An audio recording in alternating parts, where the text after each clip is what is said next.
नमस्कार, मैं हूं पुष्कर चौहान। क्या इतिहास को बदलने की कोशिश हो रही है या फिर यह सिर्फ पढ़ाई के तरीके में एक सामान्य जनरल सा बदलाव है? दिल्ली यूनिवर्सिटी यानी डीयू में एक बार फिर से सुर्खियां बटोर रहा है और इस बार वजह है इतिहास का वो पन्ना जिसे हम और आप बचपन से स्कूल कॉलेजों में पढ़ते आ रहे हैं।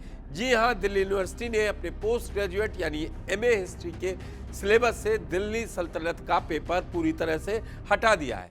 ये बदलाव इसी सत्र से लागू हो गया है। आखिर पूरा मामला क्या है, कौन कौन से चैप्टर हटाए गए, इस पर देश के कई बड़े शिक्षाविदों की क्या राय है और सबसे बड़ी बात, इस फैसले के बाद अब नया सियासी घमासान शुरू होने वाला है।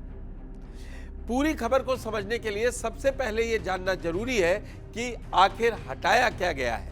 रिपोर्ट्स के मुताबिक दिल्ली यूनिवर्सिटी ने एमए इतिहास के तीसरे सेमेस्टर से जो पेपर हटाया था उसका नाम था the Delhi sultanate structures of authority in medieval north India, यानी 13वीं-14वीं सदी का इतिहास। इस पेपर में छात्र पढ़ते थे कि कैसे मध्यकालीन भारत में दिल्ली सल्तनत की शुरुआत हुई, राजाओं की शासन व्यवस्था कैसी थी और उस दौर का धार्मिक और सांस्कृतिक माहौल कैसा था। लेकिन बात सिर्फ दिल्ली सल्तनत की नहीं है। यूनिवर्सिटी ने इसके अलावा कई और महत्वपूर्ण पेपर्स को भी हटा दिया है, जैसे उत्तर भारत का इतिहास, शुरुआती भारत में महिलाएं और जेंडर व्यवस्था, प्राचीन भारत की राजनीतिक प्रक्रियाएं और प्राचीन भारतीय साहित्य में धर्म और समाज।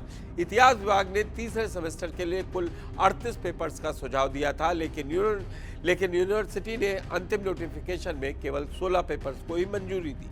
बाकी सभी पेपर्स को हटा दिया गया। अब सवाल उठता है कि यूनिवर्सिटी ने ऐसा क्यों किया। डीयू प्रशासन का कहना है कि ये सब कुछ नेशनल एजुकेशन पॉलिसी यानी एनईपी 2020 के तहत हुआ है, उसके तहत काम किया है। यूनिवर्सिटी का कहना है कि सिलेबस को आधुनिक और छात्रों के अनुकूल बनाने के लिए ये एक रूटीन प्रक्रिया है, लेकिन इसके पीछे की इनसाइड स्टोरी थोड़ी अलग है। खबरों के मुताबिक इतिहास विभाग ने स्टैंडिंग कमेटी से मंजूरी मिलने के बाद भी सिलेबस में कुछ अंदरूनी बदलाव कर दिए थे, जैसे कुछ टॉपिक्स को जोड़ना या हटाना और रीडिंग्स को बदल देना। इसी वजह से यूनिवर्सिटी और विभाग के बीच अविश्वास का माहौल बन गया। इसके बाद 3 बाहरी एक्सपर्ट्स की एक कमेटी बनाई गई जिसने सिर्फ 16 पेपर्स को हरी झंडी दी जो उन्हें सही लगे। बाकी पेपर्स को चर्चा के दायरे में डालकर रोक दिया गया। इस फैसले के सामने आते ही शिक्षा जगत में एक बड़ी बहस छिड़ गई। देश के बड़े इतिहासकार और प्रोफेसरों की राय इस मुद्दे पर बटी हुई है। पहले बात करते हैं कि शिक्षाविद जो इस फैसले का विरोध कर रहे हैं, उनका मानना है कि दिल्ली सल्तनत का इतिहास पढ़े बिना भारत के मध्यकालीन इतिहास को पूरी तरह समझना नामुमकिन है। इतिहास विभाग के कुछ प्रोफेसरों का कहना है कि एमए स्तर पर छात्रों को किसी एक कालखंड की गहरी समझ दी जाती है। अगर आप मेन पेपर से हटा देंगे तो रिसर्च का स्तर गिर जाएगा। आरोप है कि अकादमिक फैसले पर बाहरी और राजनीतिक दबाव डाला जा रहा है, जिससे शिक्षा की स्वतंत्रता प्रभावित हो रही। दूसरी तरफ बदलाव का समर्थन करने वाले प्रोफेसर्स का कहना है कि भारत के इतिहास में लंबे समय तक केवल दिल्ली और उसके आसपास शासन करने वाले राजाओं को ही ज़्यादा जगह दी। उत्तर पूर्व, दक्षिण भारत और देश के अन्य हिस्सों के क्षेत्रीय साम्राज्यों के इतिहास को हमेशा नजरअंदाज किया गया। उनका कहना है सिलेबस को संतुलित करना जरूरी है ताकि छात्र पूरे भारत का समग्र इतिहास पढ़ सके, न कि केवल एक विशेष क्षेत्र का।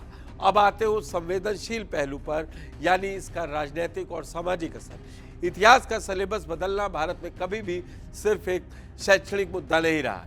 यह हमेशा से एक बड़ा सियासी हथियार रहा है। विपक्षी दल और वामपंथी छात्र संगठन इस मुद्दे को लेकर सरकार और यूनिवर्सिटी प्रशासन पर हमलावर हैं।